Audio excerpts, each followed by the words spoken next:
Vous venez de suivre cet élément. Monsieur Diallo, avez-vous d'autres explications sur les circonstances exactes de cet effondrement?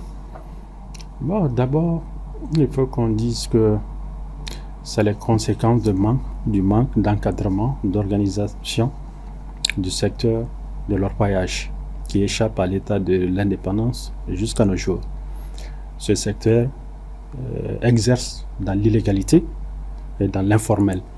Donc, ce qui fait que quand une activité est exercée dans l'illégalité, si je dis l'illégalité parce que dans le code minier, il est dit que l'orpaillage s'exerce uniquement que dans les couloirs d'orpaillage.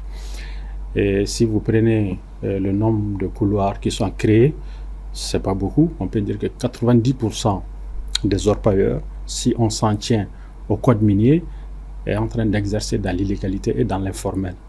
Et ça, c'est à l'État de voir comment pouvoir organiser ce secteur, de pouvoir l'encadrer à travers des services techniques. Justement, voilà. Aussitôt, une réunion de crise a été convoquée entre le ministre des Mines et les autres départements concernés. Quelles ont été les mesures prises?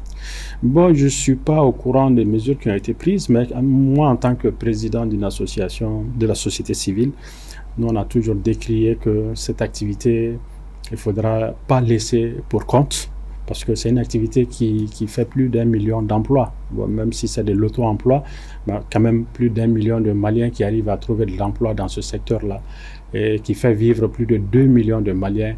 À notre avis, on a jugé nécessaire qu'il ne faut pas laisser ce secteur-là pour compte dans la main vraiment des gens qui n'ont aucune expertise. Donc, afin de pouvoir éviter ce genre de catastrophes, on pense qu'il y a des mesures sécuritaires à prendre parce que une exploitation artisanale, souvent, les mesures sécuritaires, environnementales, même sanitaires, ne sont pas respectées. Mais maintenant, qui doit jouer ce rôle? Ça, c'est un grand problème. Donc, concrètement, quelle alternative?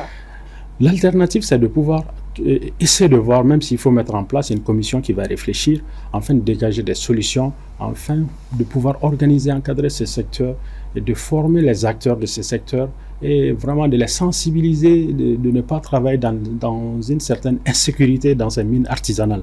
Parce que la plupart de ces mines artisanales, la plupart n'ont pas de documents qui les autorisent à travailler. Ça, c'est souvent, ils font des deals, des accords avec la communauté locale qui, par méconnaissance, se font soudoyer. Et maintenant, ces communautés essaient de travailler avec ces artisans, ces exploitants illégaux. Et souvent, c'est avec des conséquences parce que les mesures sécuritaires, environnementales et même sanitaires ne sont pas respectées dans ces exploitations artisanales. En tant qu'ingénieur, un dernier mot sur l'importance d'une exploitation minière plus responsable et sécurisée. Et ça peut avoir des impacts sur, on peut dire, sur le plan social parce que je viens de vous dire que c'est une activité qui fait vivre plus de 2 millions de Maliens. Donc, il serait préférable de pouvoir organiser ce secteur, de l'encadrer, même créer des centres de formation professionnelle. Et maintenant, ces acteurs-là aussi, les apprendre à exploiter dans les mesures de sécurité qui respectent l'environnement aussi. Et je pense que quand l'environnement, les mesures sécuritaires sont respectées et environnementales aussi, et leur production aussi, il faut que l'État essaie maintenant de cerner leur production et de s'intéresser à la chaîne de production jusqu'à la commercialisation de leur production. Yeah. Donc, il est vraiment très très important que l'État puisse voir comment pouvoir, je peux dire, encadrer cette activité. Je pense que ça pourrait nous éviter pas mal de ces accidents-là. Merci beaucoup, M. Diallo. Merci d'être passé sur notre plateau. Merci beaucoup.